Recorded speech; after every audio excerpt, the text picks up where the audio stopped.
Good morning. Oh, let me tell you something right now. Asterisk, asterisk, peace is not a luxury. Peace is a weapon. Asterisk, asterisk, peace is not passive, it is powerful. Peace is not the absence of noise. It's the presence of God in the middle of the noise. It's the calm that stands firm when the storm is raging. It's the quiet confidence that says, I don't have to fall apart because I know who holds me together. There comes a point in your life when you realize you can't afford to keep giving pieces of your peace away. You can't afford to keep letting people pull you into their chaos, their drama, their dysfunction. See, some folks thrive off of disturbance. They feed off of friction. They look for the next argument like it's their daily bread. But not you. Not anymore. You've grown too much, been through too much, cried too long, fought too hard to hand your peace over like it's a discount item. Your peace is valuable because it came at a price. Some of you had to walk away from toxic relationships to get your peace. Some of you had to break generational patterns just to breathe again. Some of you had to go through hell and come back just to learn what peace even feels like. So, why would you let someone who doesn't know your journey come and rattle your soul? There's a reason Jesus spoke peace to the storm. There's a reason he said, "Peace be still." Because when peace stands up, chaos has to sit down. When peace enters the room, confusion has to exit. That's why the enemy fights your peace, because he knows if you ever get still, if you ever stop reacting, if you ever stop letting your emotions run the show, you'll start hearing from God more clearly. You'll start making decisions based on purpose, not pressure. You'll start moving in power, not panic. Peace is not just for quiet moments on the beach. Peace is for when your name is being dragged through the mud. Peace is for when the bills are due and the job is unstable. Peace is for when the betrayal hits, the door slams, and the phone doesn't ring. That's when peace matters most. Not the kind the world gives, but the kind that anchors your soul when everything else is shaking. So today, I challenge you, asterisk, asterisk, don't just protect your peace, guard it like it's sacred. Asterisk, asterisk, because it is. Set boundaries. Don't explain yourself to people who are committed to misunderstanding you. Don't let temporary people have permanent power over your emotions. This peace you have, it was God given, and what God gives, you better not let people take. Hold on to your peace like your life depends on it, because sometimes it does. Let me talk to the warriors for a minute, the ones who have been fighting all their lives, fighting for respect, fighting for identity, fighting to be seen, to be heard, to be valued. You've been swinging at everything that moves, trying to defend your name, your truth, your heart. But listen, asterisk, asterisk, not every battle is yours to fight. Asterisk, asterisk, I know that's hard to hear, especially when you're built for the battlefield. Especially when your whole life has taught you to survive by swinging. But some fights are distractions dressed up as destiny. Some arguments are traps, not tests. Some conflicts are designed not to develop you, but to derail you. The enemy is strategic, and he doesn't always come with a sword.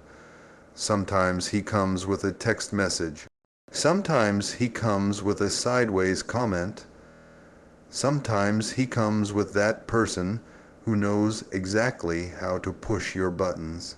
And right when you're about to step into purpose, right when your spirit is getting aligned, here comes the bait. Here comes the drama. Here comes the invitation to respond, to defend, to engage. But let me tell you something.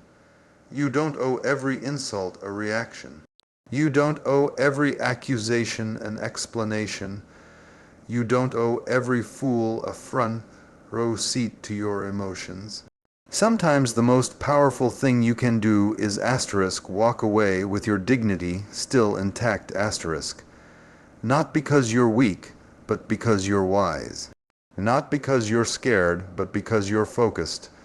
You see, there's a difference between fighting for something and getting pulled into a fight that has nothing to do with your future. There's a difference between standing your ground and wasting your strength. And the enemy knows. If he can keep you swinging at shadows, you'll never reach for the light. If he can keep you reacting, he can stop you from building. You've got to ask yourself, is this fight going to grow me or drain me? Is this argument feeding my spirit or feeding my ego? Is this battle about my purpose or my pride? Because your energy is a resource. Your time is sacred, and every time you engage in a pointless battle, you delay your breakthrough. You don't have to attend every argument you're invited to. Sometimes silence is strategy. Sometimes peace is the protest. Sometimes not fighting back is the loudest statement you can make. Because when you know who you are, you don't have to prove it. When you know where you're going, you don't let petty stop your progress. Let them talk. Let them doubt. Let them misunderstand. You're not here to win arguments. You're here to fulfill assignment. So the next time the battle comes knocking, pause, pray. Ask God, is this mine or is this a distraction? And if it's not yours, baby, put your sword down and keep walking. The real fight is up ahead, and it's too important to waste strength on shadows. There is a power in silence that most people will never understand. In a world that teaches you to clap back, to speak up, to defend yourself at every turn, there is a deeper strength in the one who knows when to hold their peace. See, silence is not weakness. Silence is not surrender. Silence is wisdom wrapped in self-control. When you learn how to be quiet in chaos, you become dangerous to the enemy. Because now he can't read you, he can't shake you, he can't pull you into the noise he created just to distract you. Some of the loudest voices have no authority, and some of the quietest ones carry the weight of heaven. Don't get it twisted. Just because you're not saying anything doesn't mean you're not seeing everything. Just because you're not reacting doesn't mean you're not discerning. There is a time to speak, yes, but there is also a time to be still. There is a time to answer, but there is also a time to let silence speak louder than any word you could ever say. You don't have to respond to everything. You don't have to match their energy. Just because they shouted doesn't mean you need to raise your voice. Just because they accused you doesn't mean you owe them your breath. Silence is not absence, it's strategy. Sometimes silence is God saying, let me handle this. You stay still and let me fight the battle behind the scenes. You ever notice that Jesus didn't answer every question? He didn't defend himself to everybody. He didn't run around trying to explain his anointing. He let his works speak, he let time speak, he let fruit speak, because when the assignment is real, you don't waste time proving it. You just walk it out. Let me tell you, when you learn to be quiet, you learn to hear. You learn to hear God clearer. You learn to hear your own thoughts instead of the noise of the crowd.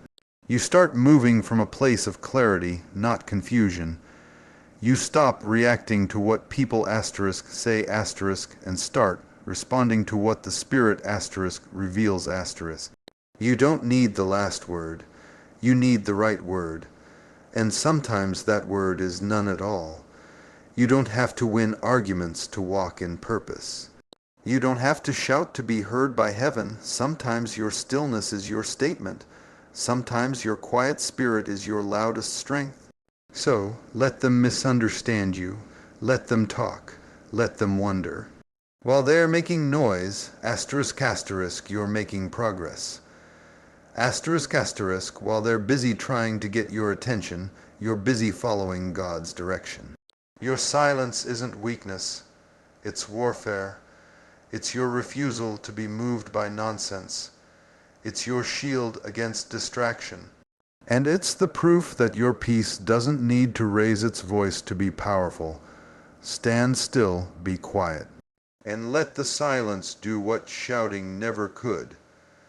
Have you ever looked back at a moment and thought, if only I had stayed calm, if only I hadn't reacted like that?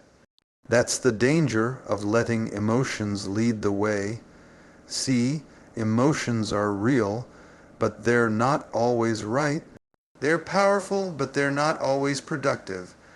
When you let your emotions drive, they'll take you places your purpose can't afford to go.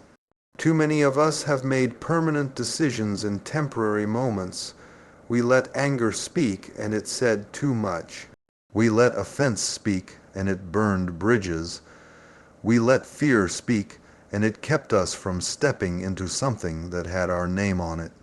Reacting in emotion may feel good in the moment, but it can cost you peace, people, and purpose. There's a reason self-control is called a fruit of the Spirit. Because it doesn't grow overnight. It grows through practice, through pain, through prayer. It grows when you decide, I don't have to say everything I'm thinking. I don't have to show up to every argument. I don't have to respond to every provocation. Sometimes maturity means biting your tongue until it bleeds. Sometimes growth looks like walking away before your flesh says something your faith will regret. Because here's the truth, your emotions are meant to be indicators, not dictators. They can show you something's wrong, but they don't have to decide what you do next. And when you let your emotions make the decision, you're giving temporary feelings the authority to shape permanent outcomes. The enemy loves to catch you in emotional moments. He loves to stir up drama right before destiny. He loves to provoke you right when peace is settling in. Why? Because he knows if he can't destroy you from the outside, he'll try to trigger you from the inside.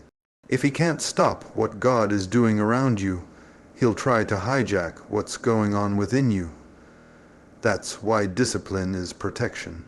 Emotional control is not suppression, it's direction. You're not ignoring how you feel. You're choosing not to be ruled by it. You're saying, yes, I feel it, but no, it won't run me. I might be angry, but I won't sin. I might be hurt, but I won't retaliate. I might be tired, but I will not break. This is about knowing your power and choosing how to use it. Because power without control is dangerous. But power under control, that's strength. That's what changes atmospheres. That's what wins battles without swinging a sword. That's what protects your peace while preserving your purpose. So the next time you feel it rising, breathe. Pause, pray. Remember that not everything deserves a reaction, and not every feeling needs a platform. Your destiny is too great to be sidetracked by a moment of unchecked emotion. Hold your peace, and your peace will hold you. Let me tell you something. Your peace is not cheap. It's not on sale. It's not up for debate. Your peace is too expensive to give away to people who haven't paid the price to understand it. You didn't just stumble into this calm, this clarity, this quiet in your spirit. You had to fight for it. You had to cry for it. You had to survive betrayal, push through pain, Walk away from what was breaking you just to find a sliver of stillness in your soul. And now that you have it, now that you've tasted what it feels like to breathe without the weight of chaos, why would you hand it over to someone who just wants to stir the pot? Why would you trade your peace for a petty argument? Why would you sacrifice your sanity for someone else's approval, someone else's opinion, someone else's drama? You've got to start checking the price tag before you spend your peace. Some of you are giving your energy, your focus, your joy to things that do not deserve access to you. Every time you let someone disturb your spirit, you're making an investment. But is the return worth it? Every time you argue with someone who's committed to misunderstanding you, you're pouring water into a bucket with holes. You can't keep pouring out and expect to stay full. You've got to learn how to say, "No, I'm not going there today. No, I'm not replying to that text. No, I'm not explaining myself to people who are just looking for ammunition." Because when you've worked for your peace, when you've healed for your peace, when you've prayed and waited and grown for your peace, you stop letting just anybody access it. Protecting your peace doesn't mean you're cold. It doesn't mean you're heartless.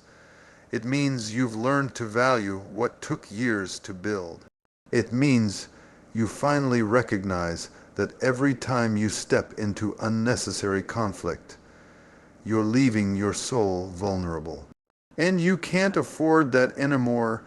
Some of you had to walk away from family drama just to find peace. Some of you had to delete numbers, leave circles, change cities, switch environments. And now here you are, stronger, quieter, freer. Don't go back. Don't let anyone pull you into places you had to pray your way out of. Let them say what they want. Let them gossip, let them guess, let them spin their stories. You don't have to defend peace. Peace defends itself. When you're really rooted in it, you don't chase noise, you carry stillness.